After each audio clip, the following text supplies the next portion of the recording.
Hello students, welcome back to government job Windows. Constitution of India থেকে আমার question answer session চলছে। Last ভিডিওতে আমি 21 শর্ট অ্যান্সার কোশ্চেন্স আমি করিয়েছি।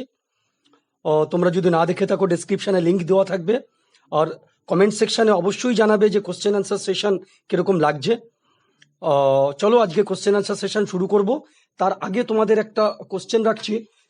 কোশ্চেনটা হচ্ছে, which countries constitution is the shortest written constitution of the world? এটা তোমরা কমেন্ট সেকশনে জানাবে। চলো আজকের কোশ্চেন অ্যান্সার সেশন শুরু করছি বাছাই করা প্রশ্নপত্র নিয়ে। আজকের সেশনের প্রথম question number 1, the Gandhian principles have been enumerated in India. গান্ধীর যে নীতিগুলো, আমাদের যে মহাত্মা গান্ধী ছিলেন, গান্ধীর যে নীতিগুলো সেগুলো কোথায় লেখা আছে? ডাইরেক্টিভ প্রিন্সিপালসের মধ্যে লেখা আছে, নির্দেশমূলক নীতি মধ্যে লেখা আছে। এটা আর্টিকেল 36 থেকে 51-এ পার্ট 4-এ ডেসক্রাইব করা আছে। Question number 2, what is the basic difference between fundamental rights and directive principles? Fundamental right আর ডিরেক্টিভ প্রিন্সিপালের মধ্যে আমাদের বেসিক ডিফারেন্স কী আছে, কী পার্থক্য আছে? উত্তর হবে, directive principles are in the nature of directions to the legislature and executives, whereas fundamental rights are basic rights to the citizen. অর্থাৎ ফান্ডামেন্টাল রাইট হচ্ছে ভারতবর্ষের যারা নাগরিক তাদের মূল অধিকার, বেসিক রাইট।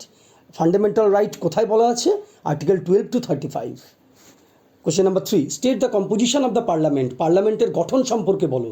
দেখো, তিনটে জিনিস নিয়ে পার্লামেন্ট গঠিত আছে: প্রেসিডেন্ট, রাজ্যসভা, লোকসভা। রাজ্যসভাকে বলা হয় আপার হাউস অফ পার্লামেন্ট, আর লোকসভাকে বলা হয় lower house of parliament.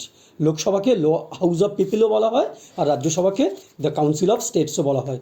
Question number 4, India is a federal state because its constitution provides. Answer, sharing powers between state and centre.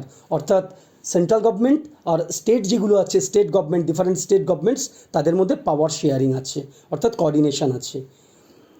Question number 5, the prime minister is responsible to the. দেখো, prime minister মানেই কিন্তু সে লোকসভার member, অর্থাৎ is responsible to the Lok Sabha. Answer. Question number 6, the council of ministers has to resign if a no confidence motion is passed by the majority members of the. Council of মিনিস্টার্সকে resign করতে হবে কখন? যখন একটি অনাস্থা প্রস্তাব আসবে, তখন সেই অনাস্থার প্রস্তাব কারা দেয়? Members of the Lok Sabha, majority members of the Lok Sabha. Question number 7, money bills can only be introduced in.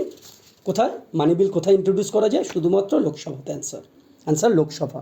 Question number 8, the ex officio chairman of the Rajya Sabha is. রাজ্যসভার এক্স অফিসিও চেয়ারম্যান বা পদাধিকার বলে রাজ্যসভার চেয়ারম্যান কে হন? Answer, the vice president of India. Who was the first vice president? Answer, doctor S Radhakrishnan. তোমরা জানো যে ডক্টর রাধাকৃষ্ণনের জন্মদিনে আমাদের টিচার্স ডে অবজার্ভ হয়। কবে? 5 September every year. Who was the first president of India? এটাও তোমাদের জানা question. Answer, doctor Rajendra Prasad. The minimum age required to be a prime minister of India is.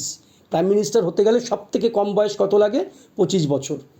Question number 12, what is the minimum age required for a candidate for election of vice president of India? দেখো, এখানে আরও একটা question তোমরা মনে রাখবে। আর একটা question হতে পারে, ভাইস প্রেসিডেন্ট বলেছি, এখানে প্রেসিডেন্টও হতে পারে। প্রেসিডেন্ট নির্বাচনেরও প্রেসিডেন্ট হয়ে তাকে ক্যান্ডিডেট হতে গেলেও কিন্তু মিনিমাম এজ হতে হবে 35 ইয়ার্স। তাহলে ভাইস প্রেসিডেন্ট আর president same age, 35 years. Question number 13, the vice president acts as the president of India when.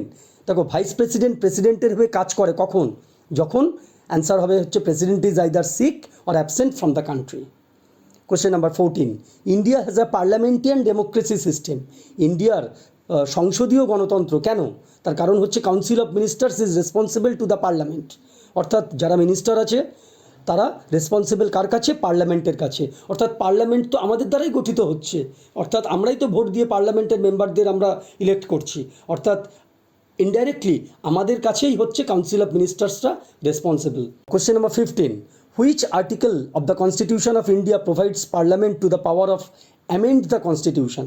অর্থাৎ সংশোধন করার জন্যে কোন আর্টিকেলে প্রভিশন আছে?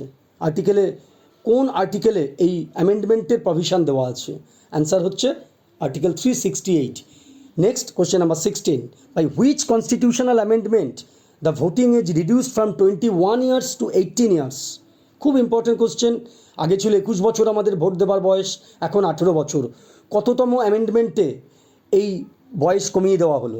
Answer, 61st amendment. Question number 17, what is the minimum age prescribe for the membership to the Lok Sabha? লোকসভার member হতে গেলে ন্যূনতম বয়স কত? 25 ইয়ার্স। অর্থাৎ দেখো যে প্রাইম মিনিস্টার হবার যে বয়স এটাও সেম, তার কারণ লোকসভার মেম্বার যারা হয় তারাই প্রাইম মিনিস্টার হতে পারে। অর্থাৎ প্রাইম মিনিস্টার হতে গেলে he is to be the member of the Lok Sabha. Question number 18, the members of the Rajya Sabha are elected by, রাজ্যসভার মেম্বারকে কারা নির্বাচন করেন? Answer, elected members of the legislative assembly. Question number 19, a political party is recognized as a national party, একটা রাজনৈতিক দলকে জাতীয় দল কখন গণ্য করা হবে? If it is recognized as a political party in 4 or more states, অর্থাৎ 4টে বা তার বেশি স্টেটে যদি সেই রাজনৈতিক দলটি স্বীকৃতি পায় তবেই সেই দলকে ন্যাশনাল পার্টি হিসাবে মান্যতা দেওয়া হবে। Last question, the constitution of India provides for the nomination of 2 members to the Lok Sabha, অর্থাৎ লোকসভার 2জন মেম্বারকে প্রেসিডেন্ট নমিনেট করে। তারা কোন কমিউনিটির হয়? Answer, the Anglo Indian community. আজকের এটা আমার শেষ কোশ্চেন ছিল। তো আমি যে কনস্টিটিউশনের ওপরে এই সেশানে, এর আগের সেশানে আমি 21টা করেছি, এই সেশানে 20টা করলাম। এটা যদি তোমাদের 1%ও কাজে লেগে থাকে তোমরা ভিডিওটা লাইক করবে।